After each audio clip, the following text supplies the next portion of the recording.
किन्नर चुड़ैल। गोरखपुर नाम का एक गांव हुआ करता था। उस गांव में ज्यादा लोग नहीं रहते थे। उस गांव में एक गर्भवती विधवा औरत रहती थी। उस औरत का नाम कमला था। कमला अपने घर में अकेली रहती थी। उसके पति की सारी जायदाद उसके नाम हो गई थी, पर सभी गांव वाले उस औरत को मनहूस औरत समझा करते थे और सभी उससे नफरत किया करते थे। एक बार कमला राशन की दुकान पर खाने का सामान खरीदने जाती है। भैया जी, जरा 1 किलो दाल चावल देना। अरे हाय हाय हाय हाय हाय हाय।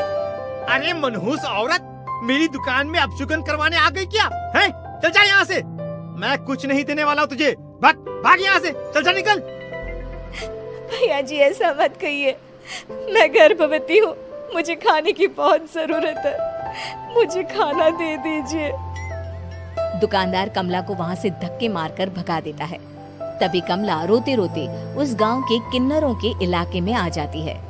गांव वाले किन्नरों को उसी इलाके में रखा करते थे, क्योंकि वो लोग किन्नरों को पसंद नहीं करते थे और उनके इलाके में रहने से मना करते थे।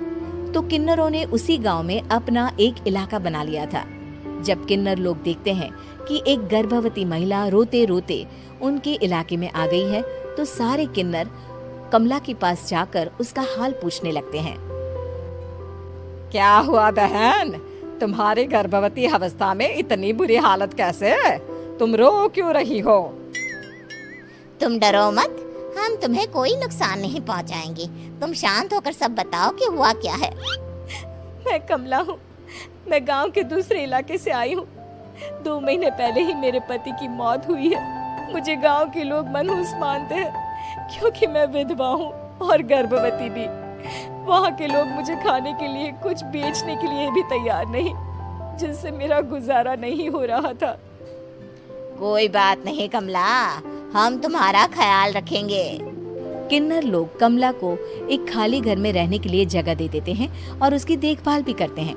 कुछ ही महीने बाद कमला अपने बच्चे को जन्म देती है, पर अफसोस, कमला बच्चे को जन्म देते ही अपनी जान गंवा देती है। जब सब किन्नर बच्चे को देखते हैं तो बहुत खुश हो जाते हैं, क्योंकि वो बच्चा भी किन्नर ही था। कमला ने एक किन्नर बच्चे को जन्म दिया था। अब इस बच्चे की देखभाल कौन करेगा? हम तो इस बच्चे को गांव के दूसरे इलाके में भी नहीं भेज सकते।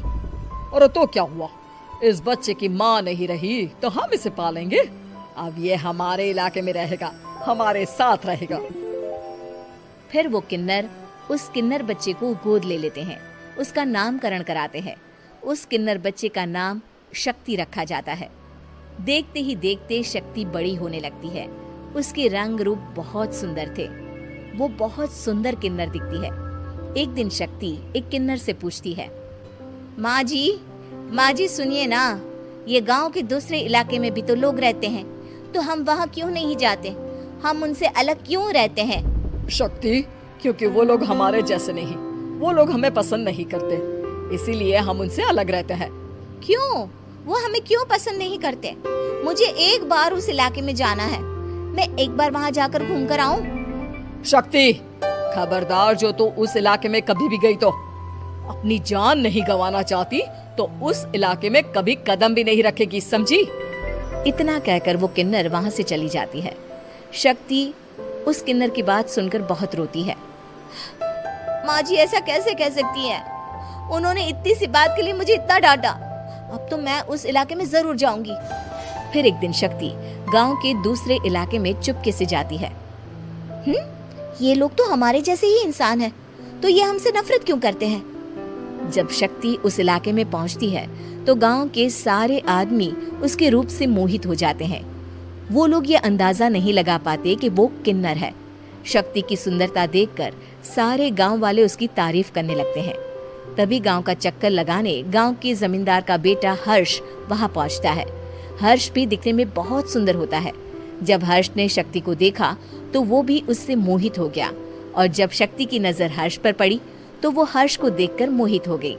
आपको पहले कभी इस गांव में देखा नहीं। इस गांव में आप नए हैं क्या? जी नहीं, वो मैं बस।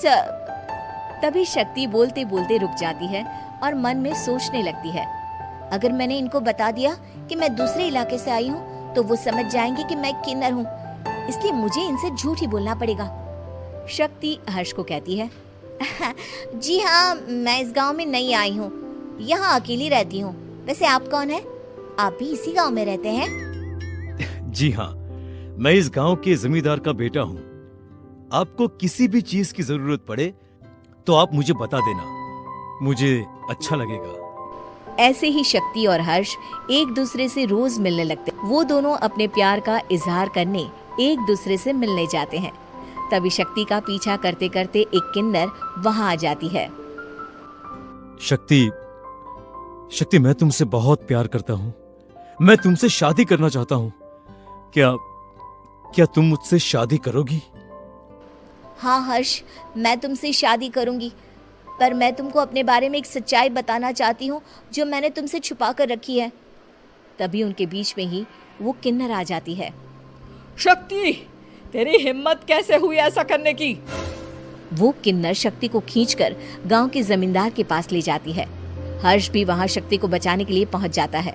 जमींदार शक्ति और हर्ष के प्यार के बारे में सुनकर गुस्से में आ जाता है और शक्ति को गांव के बाहर निकालने की सजा देता है। शक्ति ये बात सहन नहीं कर पाती और कुएं में कूदकर अपनी जान दे देती है। जमींदार हर्ष की शादी गांव की एक लड़की से करवा देता है, पर हर्ष इस शादी से खुश नहीं होता। शक्ति अपना बदला लेने के लिए मरने के बाद किन्नर चुड़ैल बन जाती है।